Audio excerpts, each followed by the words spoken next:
Welcome back to the deep dive. We are doing something a little different today. Yeah, we are. Usually when we pull up the name Peter Drucker, the immediate association, the reflex, really is the corporate boardroom. Oh, absolutely. Management theory. Right. You think of organizational hierarchy, maybe those heavy, dense textbooks you had to slog through in business school or, saw on your boss's shelf. He's the father of modern management, after all. That's the label. That is the brand, yeah. It's the canon. If you study business, or even if you just work in a large organization, you just can't avoid Drucker. He's the guy who basically invented the idea of management as a whole separate thing in society. Exactly.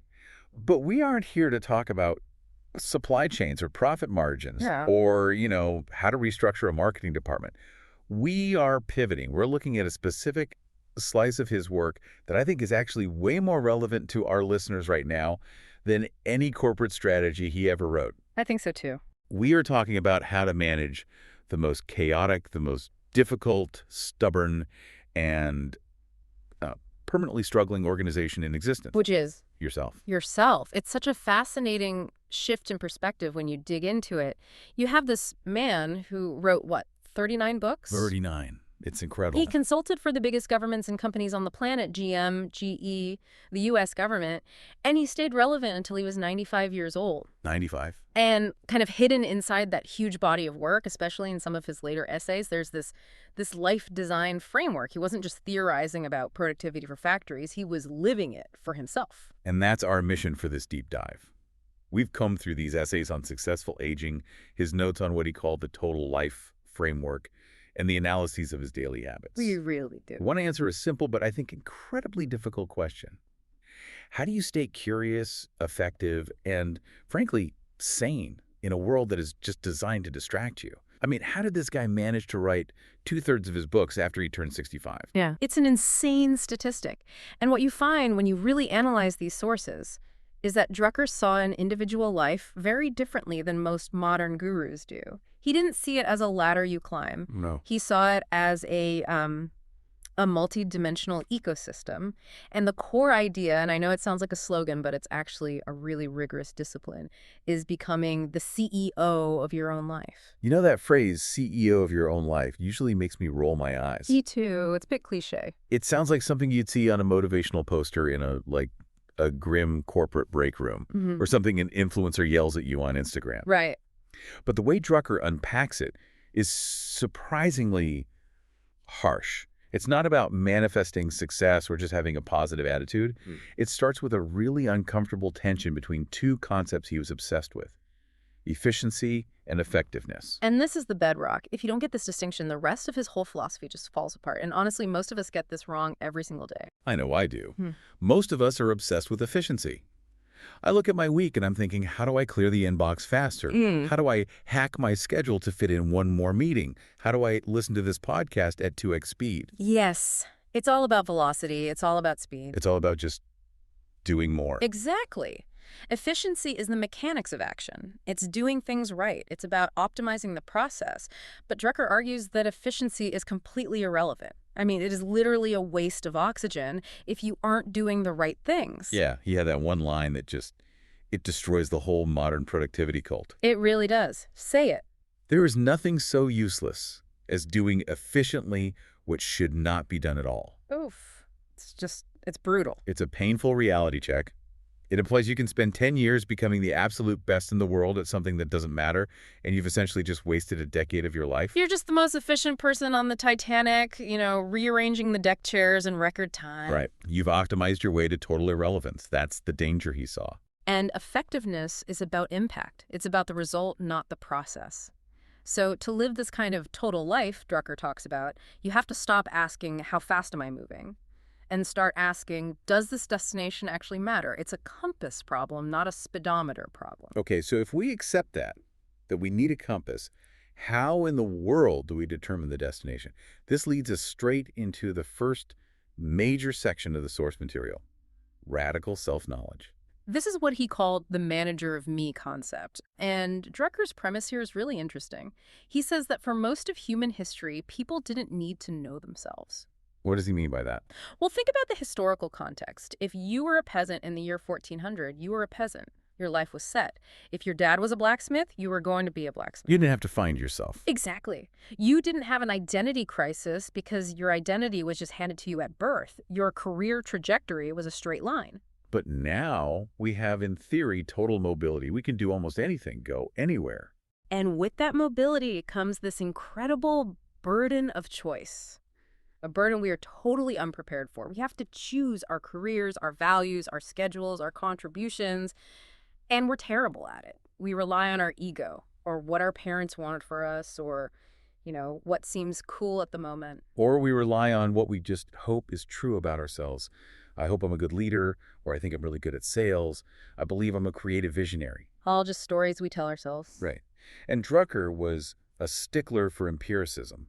He didn't want your opinion of yourself. He wanted data. He wanted the receipts, and he had a specific tool for this called feedback analysis. Okay, walk us through the mechanics of this, because it sounds simple, but the execution seemed to require a ton of patience. It's not an app you can just download. No, it's completely analog, and it plays the long game, and it is deceptively simple, which is probably why almost no one actually does it. So what's the protocol? Here it is. Whenever you make a key decision, like hiring someone, starting a big project, choosing a new job, taking on a new client, you write down exactly what you expect to happen. You make a concrete prediction. I am doing X because I expect result Y within 12 months. Something like that. Exactly like that. And you have to literally put it in writing. You don't just think it. Why is writing it down so important? Because human memory is completely self-serving. We edit our memories constantly to make ourselves look smarter than we were. Hindsight bias is real. We all think, oh yeah, I knew that was going to happen. But you didn't. No, you didn't. So you write it down, you date it, and you put it away somewhere. Then, 9 to 12 months later, you pull it out, and you compare the actual reality to your prediction. That sounds like an exercise in pure humiliation. It can be terrifying. But that's the whole point. It strips away your ego. You might find a pattern where you constantly overestimate how quickly you can get things done. Or you might realize, wow, I thought I was great at closing deals, but every single deal I touched fell apart in the final stage. Or maybe the opposite. I thought I was a bad manager, but actually the team I led performed better than anyone else's. It gives you hard data. It reveals the machinery of your own performance. It tells you what kind of engine you're actually running, not the one you wish you were running. Exactly. And it shows you your strengths. Which brings us to Drucker's most controversial rule about self-management. Once you have this data, what do you do with it? Most people would say you work on the things you're bad at. That's the intuitive answer. Drucker says the exact opposite. Focus on amplifying your strengths and essentially just ignore your weaknesses. Hold on, let's pause right there. Ignore your weaknesses. That flies in the face of the entire modern education system. If my kid gets an A in history and a D in math, the school calls my parents and says, we need to get him a math tutor. Right. They don't say, hey, this kid is amazing at history. Let's give him a double history class and forget math. And Drucker would say that is a colossal waste of human capital. His whole argument is about energy expenditure. Think about the effort it takes. It takes far, far more energy, mental, emotional, physical to improve from incompetence to mediocrity than it does to improve from first-rate excellence to unmatchable excellence. You got it. Dragging yourself from a D to a C is absolutely exhausting. And what do you end up with? You're just average. You end up with a C. Congratulations, you are now mediocre at something you probably hate. And Drucker's question is, why? Why would you do that? So what's the exception? There has to be one. The only exception is if that weakness is actively blocking one of your core strengths. Like if you're a brilliant architect, but you're so disorganized that you miss every single deadline. Okay, so your disorganization is crippling your brilliance. In that case, you have to address the weakness. You have to fix it just enough so it's not a hindrance. Yeah. But for everything else, delegate it, automate it, or just stop doing it.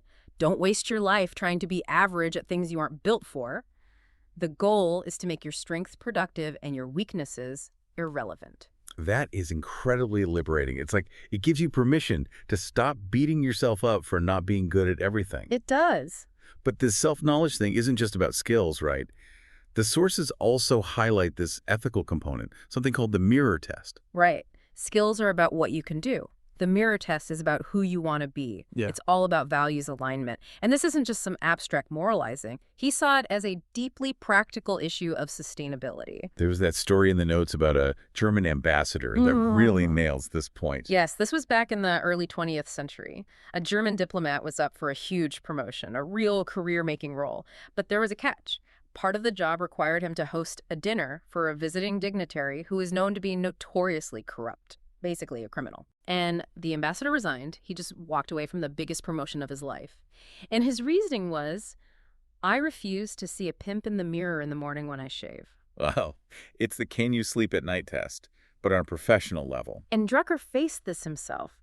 We often forget this, but way early in his career, before he was Peter Drucker the guru, he was working in investment banking in London, and he was really good at it. He was on the fast track. Totally. Young, smart, on track to make an absolute fortune. But he realized the values of that world, the asset stripping, the singular focus on money as the only metric of success, it just clashed with the person he wanted to see in the mirror. So he walked away from that too. He quit with no backup plan. This was in the middle of the Great Depression, mind you. He moved to America and just started from scratch writing and teaching. He totally failed the success test of his peers. He wasn't getting rich, but he passed his own mirror test. And the lesson there is that you can be successful on paper, but if your work forces you to be someone you dislike, you will eventually burn out. You just can't sustain a performance that contradicts your core values. The internal friction is just too high. There's one more layer to this self-knowledge onion that I found really practical and honestly something I know I struggle with. Yeah. This idea of learning styles. This is the one I wish I had learned 20 years ago. It would have saved me so much grief. Right. Drucker observed that people process information in fundamentally different ways, and we almost never pay attention to it. We just assume everyone learns the same way we do. And the big divide he identified is between readers and listeners. What's the functional difference there? Because I assume most people can do both to some extent. Of course, everyone can do both. But how do you prefer to digest complex information? Where are you most comfortable? A reader is someone who needs to see the text first. They need the report, the memo, the email. They need to sit with it, read it, process it in silence. Then they can talk about it. And a listener? A listener needs to hear the voice first. They need the briefing, the conversation, the verbal back and forth. If you give them a 50-page report and say, let's discuss in 5 minutes, their brain just shuts down. They need to talk it through to understand it. The notes mention President Eisenhower as a classic example of getting this totally wrong. Yes, Eisenhower was a fascinating case study. He was a classic reader. When he was the supreme commander in World War II, the press corps had to submit all their questions in writing 30 minutes before any briefing. So you could read them first. He would read them, formulate these brilliant, concise answers, and he became known for being incredibly articulate and in command of the facts. Then he became president. And the rules of the game change. The rules changed completely. Presidents have to handle open press conferences, which is a pure listening environment, rapid-fire verbal questions from all directions. And he started to look terrible. He would ramble. He couldn't track the questions as well. He looked incompetent to the press. Not because he was incompetent, but because he was a reader trying to function in a listener's world. He was fighting his own nature. He didn't know his own machinery. And the lesson is so critical. If you are a listener, do not take a job that requires you to read 500 pages of legal briefs a day in total silence. You will fail. And if you're a reader, don't take a job in, say, high-speed crisis negotiation where everything is verbal and immediate. You have to place yourself where your machinery actually works. It's not about being smart or dumb. It's about the interface between you and the information. Okay, so let's just pause and look at the foundation we've built so far. Step one is this radical self-knowledge. You know your strengths via feedback, you know your values via the mirror test, and you know your learning style. So where do we go from there? From there, we move to section 2, and this is the mindset shift. And honestly, this part directly attacks the single most common piece of advice given to millennials and Gen Z today. You're talking about follow your passion. I am absolutely talking about follow your passion. Do what you love, do what makes you happy. It's the commencement speech cliche. It's on every coffee mug and t-shirt. Drucker seems to take a much more, stoic, almost cold approach to this. I wouldn't say cold, I would say it's outwardly focused. Drucker completely flips the script. He says that asking, what do I want, or what will make me happy, is the absolute wrong starting point. Why? Because it traps you inside your own ego. It makes you the center of the universe. He said the question you must ask, the question that should guide your entire career is, what can I contribute? It sounds like a subtle semantic shift, but I feel like it changes the whole dynamic. It changes everything. It moves the focus from self-expression to usefulness. Instead of looking at a job and asking, does this fulfill me? Does this validate my identity? You look at the situation, your company, your community, your family, and you ask, what does this problem require that I, with my unique set of strengths, can provide? So you're submitting to the reality of the situation. You aren't trying to bend the world to your own whims and passions. Yes. And here's the paradox that the sources highlight over and over again. Real, deep satisfaction follows contribution. When you focus on being useful, on solving a real thorny problem for other people, you get that sense of purpose that we're all chasing. But if you chase the feeling of happiness directly, You usually end up anxious, self-absorbed, and miserable because you're constantly monitoring your own feelings instead of focusing on the work. this circles right back to that distinction we made at the beginning between efficiency and effectiveness. It's the same idea. If you are focused on contribution, you are naturally going to be doing the right things. Correct. If you ask, what can I contribute? You stop doing busy work. You stop trying to just look busy for your boss. You focus on the one or two things that will actually move the needle for the organization. Effectiveness is about results. Efficiency is just about busyness. The sources mention his view on deep work here as well, although I don't think he ever used that specific term. That's a Cal Newport term, isn't it? Right. Drucker didn't say deep work, but my God, he lived it. He believed that knowledge work, which is what most of us do now, is not measured by hours spent at a desk. It's measured by insight and by the quality of your decisions. And you cannot make good decisions if your attention is being fractured every 3 minutes by a notification or an email. You can't. He treated thinking as doing. That is a hard sell for most modern bosses. It is.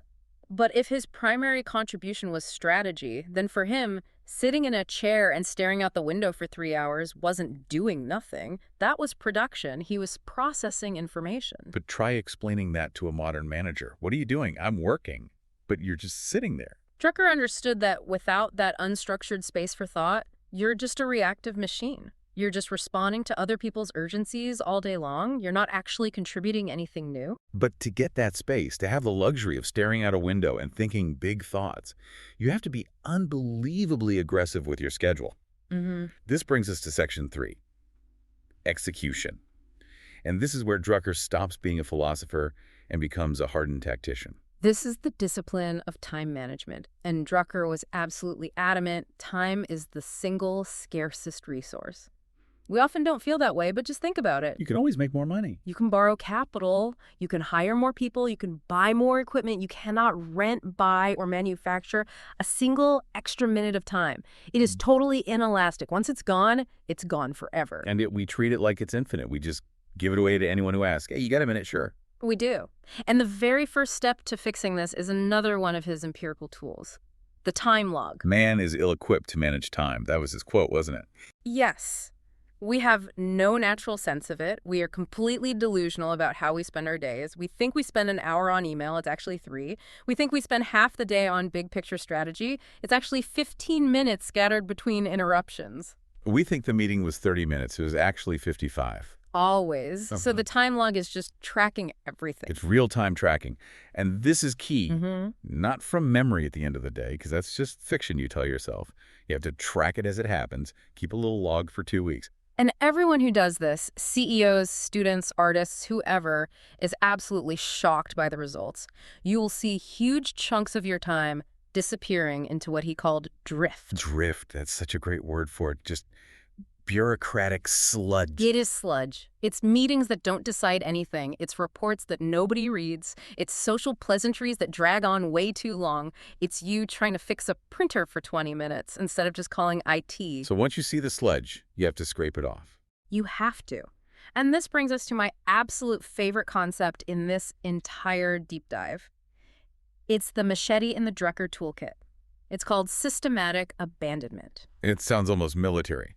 Systematic abandonment. It implies a plan, not just random cutting. It is ruthless, but it's absolutely necessary. The idea is that organizations, and people are just organizations of one, naturally accumulate clutter.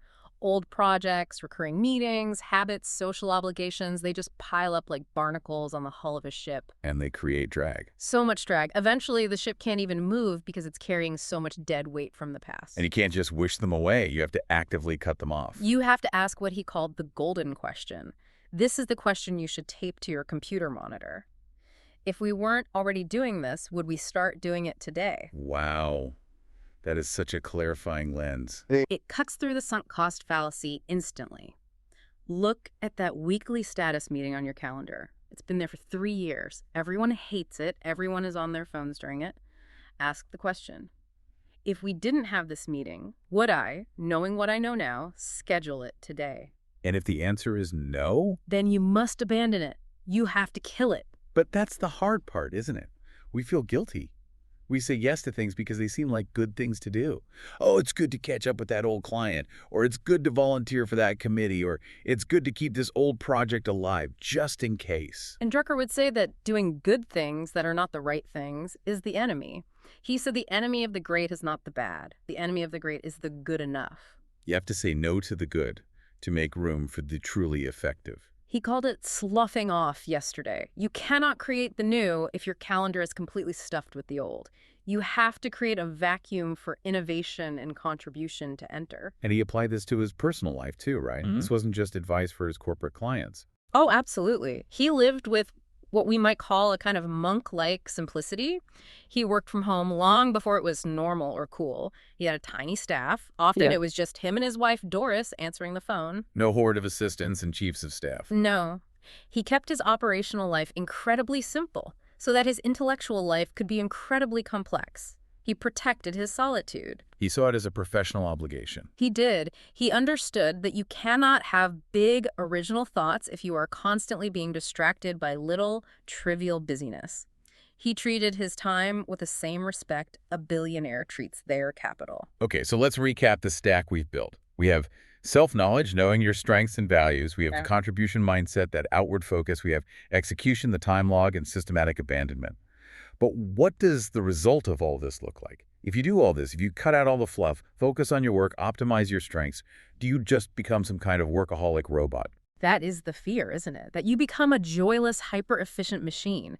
But the sources show the exact opposite is true. And this leads us to section 4, the total life strategy. Drucker actually argued against the workaholic label. He believed in multidimensionality. Living in more than one world. I love that phrase. It's powerful.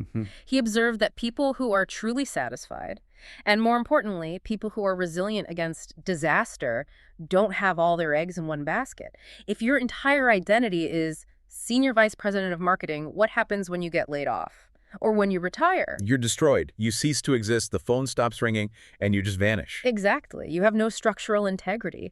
But if you live in more than one world, you have a buffer. You have a shock absorber. And Drucker's framework involves 3 specific domains: the professional, the personal, and the people. Okay, let's break those down. The professional one is obvious. That's your job, your craft, where you make your money and your primary contribution. Simple enough. And the people domain. That's your relationships. But not just, hanging out. Drucker and his wife Doris, who lived to be 103, by the way. Incredible. They were intentional about this. They surrounded themselves with active, interesting, younger people.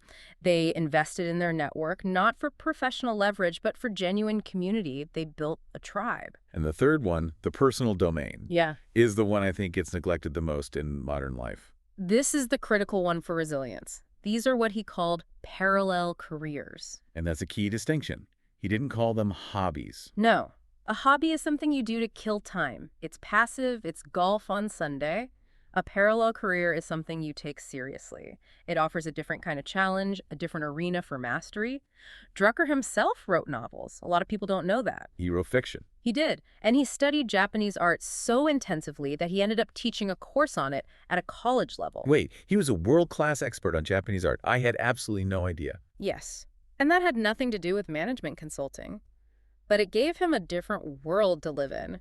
When the business world was frustrating him, or when his consulting clients weren't listening, he could retreat into the world of Japanese aesthetics and find mastery and satisfaction there. And the advice he gives here is, start these things early.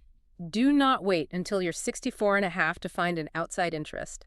That is a recipe for depression. You need to build your second world while you are still actively working in your first world. So it creates this psychological resilience. Yeah. If your job is a total disaster this month, your boss is yelling at you, the project is failing, you can step into your parallel career where maybe you're running a small nonprofit or writing a book or training for a marathon, and you can feel successful and competent there. It gives you somewhere else to stand. If the ground crumbles under your career, you aren't completely wiped out. You have a backup identity. You are still you. This concept of not waiting until retirement segues perfectly into our final section. Section 5, the long game. This is arguably the most prophetic part of Drucker's work. He was writing about the second half of life, back when life expectancies were much, much shorter. Now it's our absolute unavoidable reality. Drucker was productive into his 90s. The stat that just blew my mind was that he wrote 2/3 of his 39 books after he turned 65. Just think about that for a second. Most people are winding down at 65. They're looking at the exit door. He was just hitting his second stride. He believed that this new longevity creates a new societal challenge. If you retire at 65 and you live to be 90, that is 25 years. That's a second adult life. It's a massive amount of time. You cannot just play golf for 25 years. You will rot. You'll become irrelevant and profoundly bored. So what's the rule for designing the second half? The rule is you must create it long before you actually enter it. You cannot wake up on your 65th birthday and suddenly decide to reinvent yourself if you haven't laid any of the groundwork. You need to be experimenting in your 40s and 50s. This connects right back to continuous learning. The sources describe learning as his personal antidote to irrelevance. He was terrified of becoming obsolete. He saw so many brilliant executives become has-beens because they just stopped learning. They relied on what they knew in their 30s. So he had a system. Every 3 or 4 years, he would pick a new major subject to master. And not just another business subject. No, never. It would be history or philosophy or sociology or statistics. He wasn't just, reading the newspaper. He was doing a deep dive. He was immersing himself.